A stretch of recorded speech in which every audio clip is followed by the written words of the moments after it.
কয়েক সপ্তাহ ধরে বাংলাদেশের রাজনৈতিক অঙ্গনে একটা চাপা উত্তেজনা টের পাওয়া যাচ্ছিল। কেউ খুব জোরে বলছিল না, কিন্তু প্রায় সবার মুখেই ফিসফিস করে একটা নাম ঘুরে বেড়াচ্ছিল। সে নামটা হলো ডক্টর মোহাম্মদ ইউনূস। প্রধান উপদেষ্টা দায়িত্ব থেকে সরে আসার পর থেকেই তাকে নিয়ে যত রকমের জল্পনা কল্পনা সম্ভব তার সবটুকুই হয়েছে।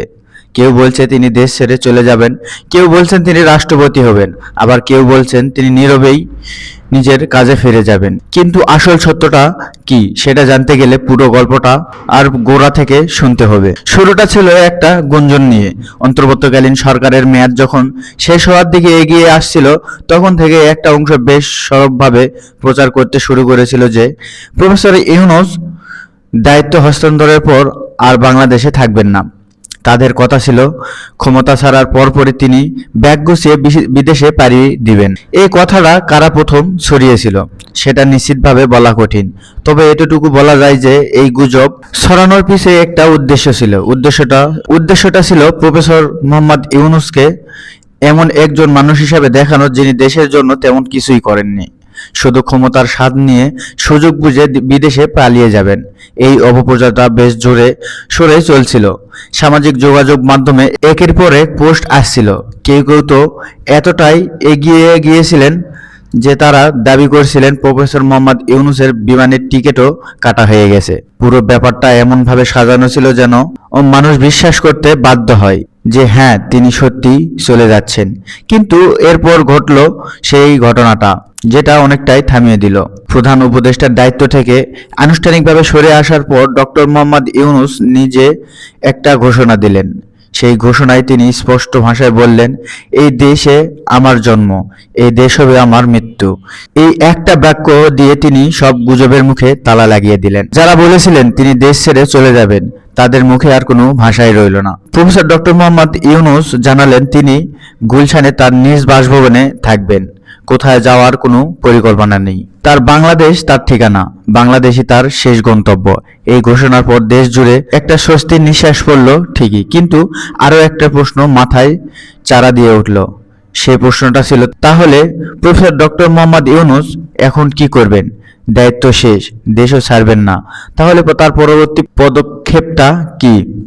আর ঠিক এই জায়গাতেই গল্পটা আরো জটিল হয়ে গেল, কারণ এবার আরো একটা গুঞ্জন শুরু হলো। সেই গুঞ্জনটা আগের চেয়েও অনেক বেশি শক্তিশালী এবং অনেক বেশি চাঞ্চল্যকর। রাজনৈতিক মহলে খবর ছড়িয়ে পড়েছে যে প্রফেসর ডক্টর মোহাম্মদ ইউনূসকে রাষ্ট্রপতি পদে বসানোর একটা প্রস্তাব দেওয়া হয়েছে, এবং সেই প্রস্তাবটা দিয়েছে বাংলাদেশের অন্যতম রাজনৈতিক দল বিএনপি। খবরটা প্রথমে সবার সামনে নিয়ে আসেন সুপ্রিম কোর্টের আইনজীবী অ্যাডভোকেট আবু হেনা রাজ্জাকী। তিনি যখন এই তথ্যটা জানালেন তখন রীতিমতো নড়েচড়ে বসলেন সবাই, কারণ এটা কোনো সাধারণ খবর ছিল না। এটা ছিল এমন একটা খবর যেটা বাংলাদেশের রাজনৈতিক ভবিষ্যতের চিত্রটাই পুরোপুরি বদলে দিতে পারে। একবার ভাবুন, একদিকে তারেক রহমান প্রধানমন্ত্রী হিসেবে দায়িত্ব নিছেন, আর অন্যদিকে রাষ্ট্রপতি ভবনে বসে রয়েছেন নোবেল বিজয়ী ডক্টর মোহাম্মদ ইউনূস। এই দুইজন যদি একসাথে বাংলাদেশকে নেতৃত্ব দেন, তাহলে আন্তর্জাতিক মঞ্চে বাংলাদেশের অবস্থান কোথায় গিয়ে দাঁড়াতে পারে সেটি কি কেউ কল্পনা করতে পারেন? তারেক রহমান, যিনি বিএনপির ভারপ্রাপ্ত চেয়ারম্যান হিসেবে দলকে নেতৃত্ব দিয়ে আসছেন এবং যার রাজনৈতিক দূরদৃষ্টি নিয়ে অনেকেই আশাবাদী, তার পাশে যদি প্রফেসর মোহাম্মদ ইউনূসের মতো একজন আন্তর্জাতিক সম্মানিত ব্যক্তি রাষ্ট্রপতি হিসেবে থাকেন, তাহলে দেশের সরকার সত্যিই একটা অবস্থানে পৌঁছে যেতে পারে। এটা শুধু কারো ব্যক্তিগত মতামত নয়, এটা অনেক রাজনৈতিক বিশ্লেষককেই মনে করছেন। অ্যাডভোকেট আবু হেনা রাজ্জাকী যখন এই খবরটা সবার সামনে তুলে ধরলেন, তখন তিনি আরো একটা কথা বললেন যেটা সবাইকে থমকে দিল। তিনি বললেন, প্রফেসর ডক্টর মোহাম্মদ ইউনূস নিজেই এই প্রস্তাবে রাজি হননি, অর্থাৎ রাষ্ট্রপতি হওয়ার সুযোগ এসেছিল তার কাছে, কিন্তু তিনি নিজে থেকে সেটা প্রত্যাখ্যান করেছে। এখানে আছে আসল চমকটা। একজন মানুষ যিনি চাইলে দেশের সর্বোচ্চ পদে বসতে পারতেন, তিনি নিজেই সেই পথে হাঁটলেন না। কেন হাঁটলেন না সেটা নিয়ে নানা মহলে নানা রকম বিশ্লেষণ চলছে। তবে এই খবরের সত্যতা নিয়ে অনেকেই প্রশ্ন তুলছেন। একটা অংশ বলছেন অ্যাডভোকেট আবু হেনা রাজ্জাকী যা বললেন সেটার কোনো প্রমাণ নেই, বিএনপি থেকে এই বিষয়ে কোনো আনুষ্ঠানিক বিবৃতি আসেনি, ফলে এই প্রস্তাবের ব্যাপারটা সত্যি নাকি গুজব সেটা নিশ্চিত করে বলা যাচ্ছে না। কিন্তু একটা জিনিস নিশ্চিত যে এই খবর মানুষের মধ্যে বেশ আলোড়ন সৃষ্টি করেছে। বাংলাদেশের সাধারণ মানুষের একটা অংশ মনে করছেন যে প্রফেসর ডক্টর মোহাম্মদ ইউনূস যদি রাষ্ট্রপতি হন, তারা স্বপ্ন দেখেছিলেন প্রধান উপদেষ্টার দায়িত্ব শেষ করে তিনি সরাসরি রাষ্ট্রপতি ভবনে যাবেন। এই স্বপ্ন যেন এখন ভেঙে যাবে, সেটা অনেকেই মেনে নিতে পারছে না। অ্যাডভোকেট আবু হেনার রাজ্জাকী তার বক্তব্যে আরও একটি গুরুত্বপূর্ণ কথা বলেছেন। তিনি মনে করছেন দেশের স্বার্থে ডক্টর ইউনূসের এই প্রস্তাবটি গ্রহণ করা উচিত ছিল। তার যুক্তি হলো, বাংলাদেশের অভ্যন্তরীণ রাজনীতির কথা চিন্তা করলে হবে না, দক্ষিণ এশিয়ার ভূ রাজনৈতিক প্রেক্ষাপট বিবেচনা করতে হবে, আন্তর্জাতিক পরিমণ্ডলে বাংলাদেশের অবস্থান কোথায় সেটা ভাবতে হবে। আর সময়ের বিচারে এই মুহূর্তে বাংলাদেশে এমন একজন রাষ্ট্রপতি দরকার যিনি বিশ্বের দরবারে দেশের হয়ে কথা বলতে পারেন, দেশের ভাবমূর্তি উজ্জ্বল করতে পারবেন। আর সেই কাজের জন্য ডক্টর মোহাম্মদ ইউনূসের চেয়ে উপযুক্ত কাউকে খুঁজে পাওয়া কঠিন। অ্যাডভোকেট রাজ্জাক কি একটা চমৎকার উপমা ব্যবহার করেছেন। তার বক্তব্যে তিনি বলেছেন, প্রফেসর ডক্টর মোহাম্মদ ইউনূস রাষ্ট্রপতি হওয়া মানে পুরো দেশটা একটা আন্তর্জাতিক ছাতার নিচে থাকা। সেই ছাতা এতটাই মজবুত হতো যে অনেক বড় কোনো ঝড় এলেও সেটা বাংলাদেশ কাঁপাতে পারবে না। কথাটা শুনতে কিছুটা কাব্য মনে হলেও এর মধ্যে একটা গভীর সত্য লুকে রয়েছে।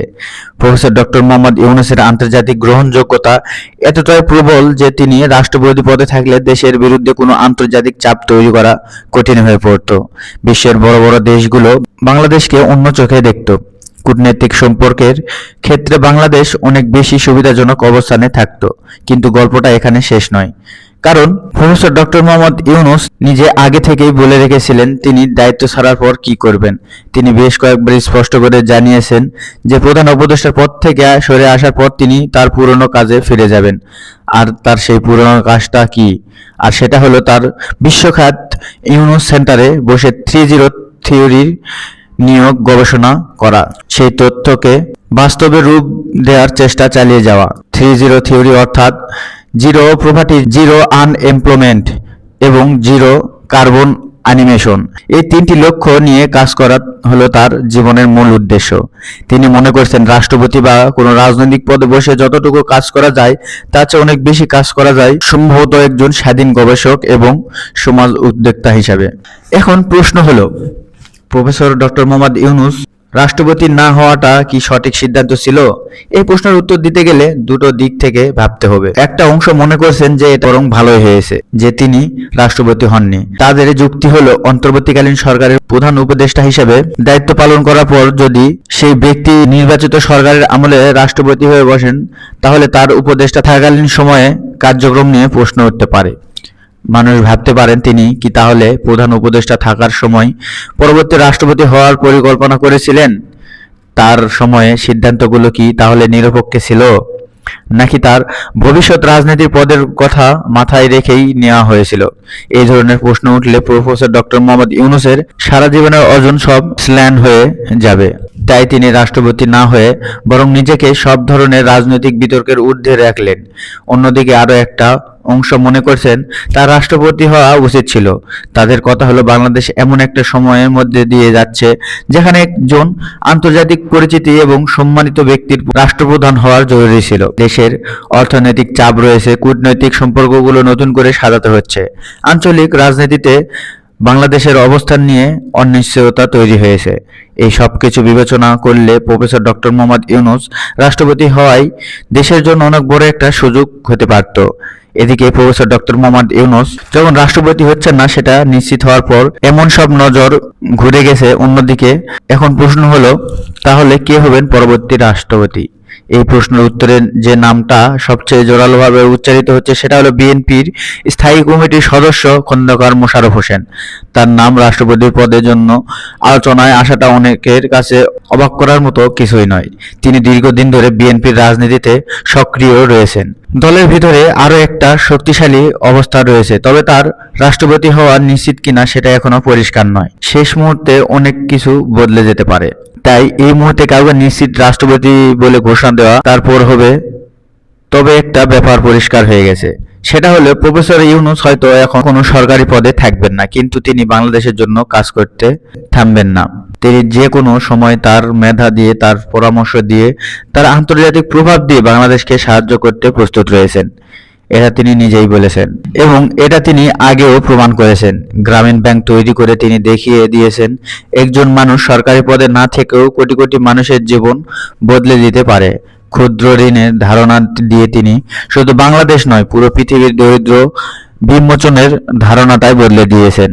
তিনি প্রমাণ করে দিয়েছেন যে গরিব মানুষেরাও ব্যাংকের কাছ থেকে ঋণ নিয়ে নিজেদের ভাগ্য পরিবর্তন করতে পারে। এই কাজের জন্য তিনি নোবেল শান্তি পুরস্কার পেয়েছিলেন। তাই অনেকে বলছে প্রফেসর ডক্টর মোহাম্মদ ইউনূসের জন্য রাষ্ট্রপতি পদটা খুব একটা ছোট, তিনি এর চেয়ে অনেক বড় কাজ করতে পারেন। তার 3-0 থিওরি যদি সফলভাবে বাস্তবায়িত হয় তাহলে সেটা শুধু বাংলাদেশ নয়, পুরো বিশ্বের জন্য একটা মডেল হয়ে দাঁড়াবে এবং সেই কাজটাই করতে হবে। যাকে রাষ্ট্রপতি ভবনের 4 দেয়ালের ভেতরে বসে থাকলে চলবে না, তাকে মাঠে নামতে হবে, মানুষের জন্য কাজ করতে হবে, নতুন নতুন উদ্যোগ শুরু করতে হবে। এখনো সবার চোখ দুটো দিকে, একদিকে পরবর্তী রাষ্ট্রপতি কি হতে যাচ্ছেন সেটা নিয়ে অনেকে অপেক্ষা করছেন, অন্যদিকে প্রফেসর ডক্টর মোহাম্মদ ইউনূস তার ইউনূস সেন্টারে বসে কি নতুন পরিকল্পনা নিয়ে কাজ শুরু করবেন সেটা দেখার বিষয়। বাংলাদেশের রাজনীতিতে এই মুহূর্তে অনেক কিছুই অনিশ্চিত, কে কোন দায়িত্ব পাবেন, দেশের ভবিষ্যৎ কোন দিকে যাবে এবং এটা নিয়ে প্রতিদিনই নতুন নতুন গুঞ্জন শোনা যাচ্ছে। কিন্তু একটা জিনিস অত্যন্ত নিশ্চিত হয়ে গেছে, ডক্টর মোহাম্মদ ইউনূস বাংলাদেশ ছাড়ছেন না, তিনি এই মাটিতেই থাকবেন, এই মাটির জন্য কাজ করবেন। আর সেটাই হয়তো সবচেয়ে বড় খবর, কারণ একটা দেশের জন্য তার সবচেয়ে যোগ্য সন্তান যখন দেশ থেকে যাওয়ার সিদ্ধান্ত নেন তখন সে দেশের মানুষ আশার আলো কখনো নেভান না। প্রফেসর ডক্টর মোহাম্মদ ইউনূস সে আশার আলো হয়ে থাকবেন। বাংলাদেশের মানুষের কাছে তিনি রাষ্ট্রপতি হয়ে থাক বা না থাক, তিনি রাষ্ট্রপতি হন বা না হন এখন দেখার বিষয়।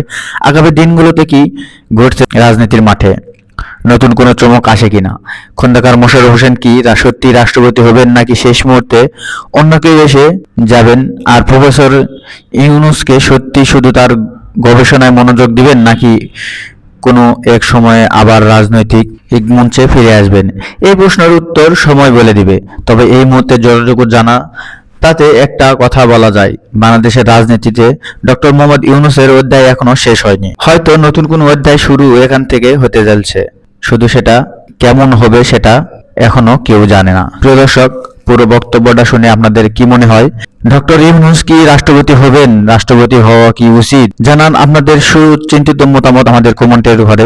এইরকমই নিত্য নতুন বিশ্লেষণধারী ভিডিও পেতে আমাদের চ্যানেল বাংলার কথন 24 সাবস্ক্রাইব করে বেল আইকনটি বাজিয়ে রাখুন। দেখা হবে পরবর্তী ভিডিওতে, সে পর্যন্ত সবাই ভালো থাকবেন, সুস্থ থাকবেন। সকলকে ধন্যবাদ। আসসালামু আলাইকুম, আল্লাহ হাফেজ।